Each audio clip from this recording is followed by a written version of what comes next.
Presiden Prabowo Subianto mengumpulkan sejumlah pejabat di Istana Kepresidenan Jakarta pada Senin malam, 3 Maret 2025. Presiden mengumpulkan para menteri dan kepala lembaga tersebut untuk membahas hilirisasi nasional. Menteri Energi dan Sumber Daya Mineral, (ESDM), Bahlil Lahadalia, menjelaskan bahwa dalam rapat tersebut disepakati adanya 21 proyek hilirisasi nasional pada tahun 2025 dengan nilai investasi 40 miliar dolar Amerika. Proyek-proyek ini mencakup berbagai sektor strategis, termasuk minyak dan gas, pertambangan, pertanian, hingga kelautan. Kami telah memutuskan tahap pertama hilirisasi yang ditargetkan kurang lebih sekitar 618 miliar dolar Amerika. Untuk di tahun 2025 yang tadi kami paparkan kurang lebih sekitar 21 proyek pada tahap pertama yang total investasinya kurang lebih sekitar 40 miliar dolar Amerika dan tadi kita sudah melakukan pembahasan secara detail termasuk di dalamnya adalah nama-nama proyek investasi apa saja yang akan kita lakukan, ujar Bahlil.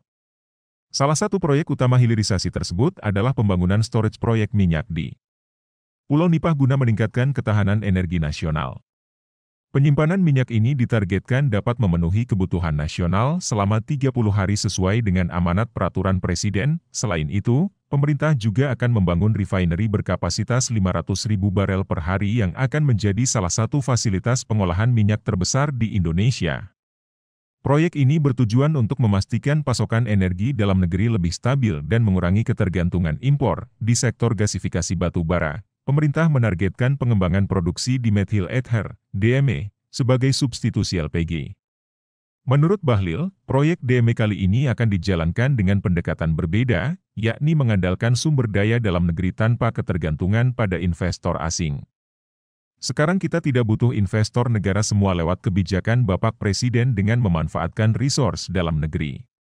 Yang kita butuh mereka adalah teknologinya, yang kita butuh uangnya capeknya semua dari pemerintah dan dari swasta nasional, kemudian bahan bakunya dari kita, dan off-takernya pun dari kita, tuturnya. Bahlil menyebutkan bahwa proyek DME akan dikembangkan secara paralel di Sumatera Selatan, Kalimantan Timur, dan Kalimantan Selatan. Selain DME, pemerintah juga akan meningkatkan nilai tambah di sektor pertambangan, seperti tembaga, nikel, dan bauksit hingga menjadi alumina.